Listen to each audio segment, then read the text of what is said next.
guys, panoorin natin itong duet ng magkapatid na si Angeli Reposposa, at hindi ko alam yung name ng kapatid pala niya. So si Angeli po, si Lee is dati pong naging housemate sa Pinoy Big Brother. So panoorin po natin itong duet nilang dalawa.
Grabe ang taas.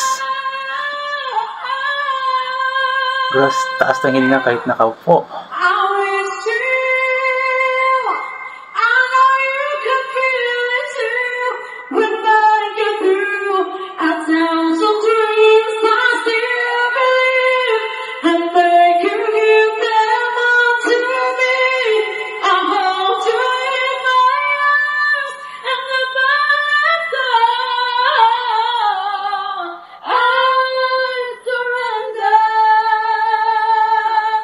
Grabe naman magkakapatid na to kahit nakaupo. Ang tataas ng boses. Ayun, natapos na.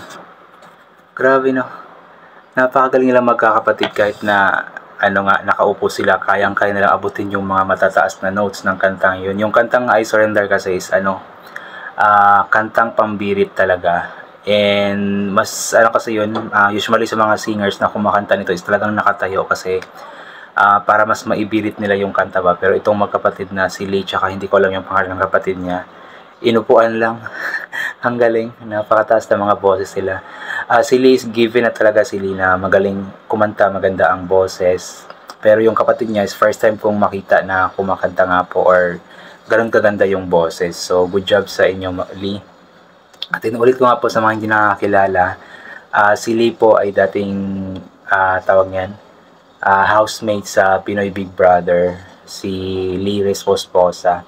So, yun, I'm sure na mas marami, hindi man lahat, pero marami pa din na nakakakilala kay Lee. Kaya sana i-support po natin si Lee. Ang kanyang Facebook page po ay Angeli Reposposa. Yung kanyang kapatid, I'm not sure kung ano yung page kasi nga hindi ko alam yung pangalan nito. Hindi ko kasi na-check bago ko ginawa ang video na ito. Pero one thing is for sure is magagaling silang magkakapatid. Magkapatid pala. So matataas ang boses, sinulit yung nga po. Kaya good job. Sana marami pa silang mga cover songs na nagdo-duet sila. So try kong maghanap ng mga videos nila na nagdo-duet sila para ma-feature din natin dito. Kasi inulit ko nga palagi na dapat itong mga singers, mga local singers natin ay suportahan po natin. Especially yung mga nagpo-post ng mga talents nila sa social media like sa Facebook. Kasi malaking tulong din po yun sa kanila. Especially kapag nag-comment tayo ng maganda, isineshare po natin ang video, is malaking bagay yun sa kanila para mas ma-encourage sila na ipagpatuloy pa ang kanilang ginagawa. At the same time, nadadagdagan din ang confidence level sa kanilang sarili. Kasi nga, alam nila na may mga taong natutuwa sa ginagawa nila, may mga taong sumusuporta sa kanila. Kaya always tayong mag-comment ng maganda, always nating i-share ang mga videos nila, din always tayong manood of course. Kasi pag mataas ang views, mas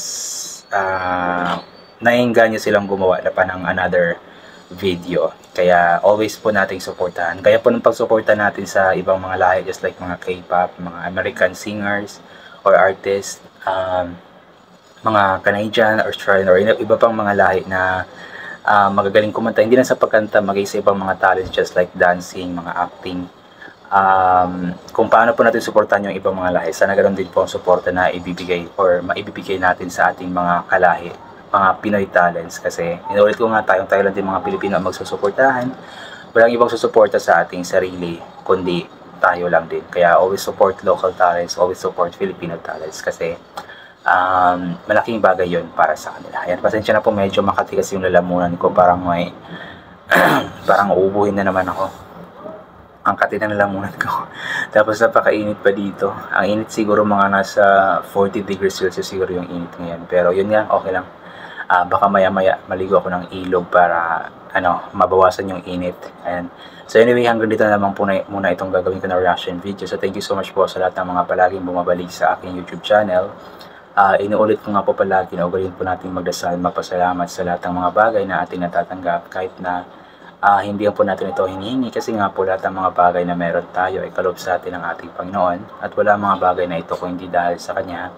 And always bring pa yung kapote, sombrero, or anything na pwede maging proteksyon sa katawan kapag lalabas po tayo.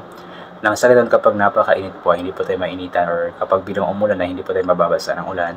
And always take vitamin C para mag-boost ang ating immune system at hindi po tayo natatamaan agad-agad ng kung ano-ano mga sakit-sakit. Especially sa panahon ngayon na paiba-iba nga po yung napakainit tapos bigla-bigla na lamang pong umulan. So once again, inuulit ko hanggang dito na lamang po muna itong gagawin ko na reaction video. Always pray, always pagdasal, mapasalamat sa Kanya. Then always tayong mag-iingat.